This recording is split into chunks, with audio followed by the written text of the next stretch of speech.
To identical metal के sphere है, देखो, kept in contact with each other, each having the radius r centimetre, rho is the density of the material of metal spear.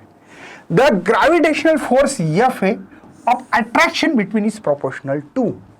ध्यान रखना question में क्या दिया है क्या नहीं है, कितने दो आइडेंटिकल मेटल के स्पीयर लेने हैं, ले लेते भाई, दो आइडेंटिकल सेम होने चाहिए। आइडेंटिकल का मतलब सेम। अब मेरे इतने अच्छा नहीं आए तो क्या हुआ, नाराज मत होना, सेम ही है मान लेना, ठीक है। सर इतने अच्छे नहीं लग रहे, क्या कर सकता है, इसका रेडियस r और इसका भी रेडियस r, तो दोनों के बीच का जो अंतर है ना बेटा, वो 2r लिख सकता हूं मैं, दोनों के बीच का अंतर, दो स्पीयर के बीच का अंतर।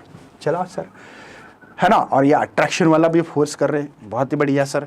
तो फोर्स ऑफ अट्रैक्शन वाला फार्मूला इस्तेमाल कर सकता हूं मैं, F इज इक्वल टू बताओ G, पहले का मास को m बोलो, m1, दूसरे का मास m2, दोनों आइडेंटिकल है, डिवाइड बाय डिस्टेंस का स्क्वायर 2r का स्क्वायर।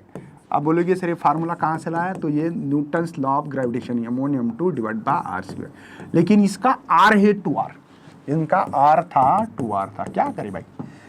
अब मास है, मास है तो वॉल्यूम इनटू डेंसिटी है सर, क्योंकि इसके फॉर्म में तो r स्क्वायर ही मिल रहा है मुझे, r⁴r का पावर ज्यादा दिख रहा है, तो इसलिए मैं कर सकता हूँ, वॉल्यूम का फार्मूला है 4/3 पाई r³ रो। समझ में आ रहा है, ओके। तो यहां पे मुझे r रो से लेना देना है भाई, r रो।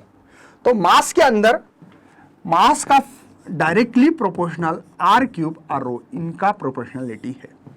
क्यों, क्वेश्चन में r रो ही है, बाकी नंबर का किसी का कोई लेना देना नहीं है। तो चलिए जी, इसको कर रहा हूं 4r², समझ में आ रहा है बेटा। m1 के लिए मैं r यह ऐसा रख सकता हूं, और दोनों का रेडियस भी सेम, इसलिए r1 r2 लिखने की जरूरत नहीं, m1 m2 बता, लेकिन दोनों का मास सेम है, ऐसा पता है भाई।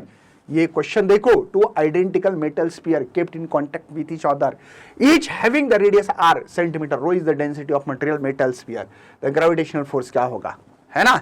चलो दूसरे का भी वैसा होगा, रो r³ होगा सर, चलेगा सर।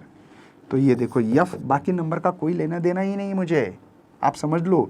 तो ये G4 कुछ काम का नहीं है, तो ये रो मल्टीप्लाई रो का स्क्वायर, और ये r⁶ और ये r का स्क्वायर है। समझ में आ रहा बेटा, प्रोपोर्शनलिटी में दिखाना है, प्रोपोर्शनलिटी समझ रहे हो, r रो मल्टीप्लाई रो का स्क्वायर, r⁵ r⁵ 6 होगा, ये ऊपर जाके क्या होगा, F रो का स्क्वायर और ये r⁴, ऐसा होना चाहिए, r⁴ और रो स्क्वायर। यस, बी ऑप्शन देखो भला एक बार, चेकआउट।